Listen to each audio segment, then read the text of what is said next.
হাজারীবাগ থেকে সাভারে ট্যানারিগুলি সিদ্ধান্তটা ঠিক ছিল, কারণ ঠিকমতো বর্জ্য পরিশোধনাগারের ব্যবস্থা আছে এরকম একটা জায়গায় উচ্চমাত্রার বর্জ্য তৈরি হয়, এরকম একটা শিল্প হওয়া উচিত এমন একটা জায়গায় যেখানে ভালো এফলুয়েন্ট ট্রিটমেন্ট প্ল্যান্টের সুবিধা আছে।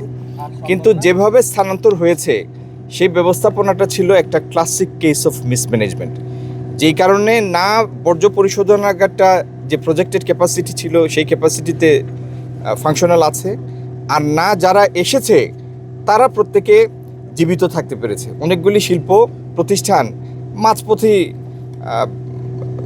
হারিয়ে গিয়েছে।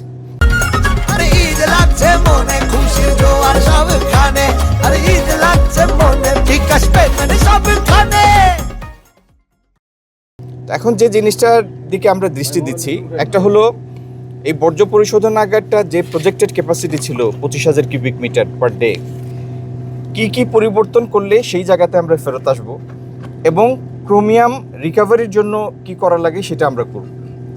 2 নম্বর হচ্ছে স্থানান্তরের সময়, হাজারীবাগ থেকে এখানে স্থানান্তরের সময় যে সমস্ত প্রতিষ্ঠান ঝরে গিয়েছে এবং পরবর্তীতে অচল অথবা নিম্নমাত্রায় সচল থাকার কারণে বিপুল পরিমাণ দায় দেনার সম্মুখীন হয়েছে এবং লোকসানি প্রতিষ্ঠানে পরিণত হয়েছে, সেইগুলিকে কি উপায়ে আবার লাভজনক প্রতিষ্ঠানে পরিণত করা যায়।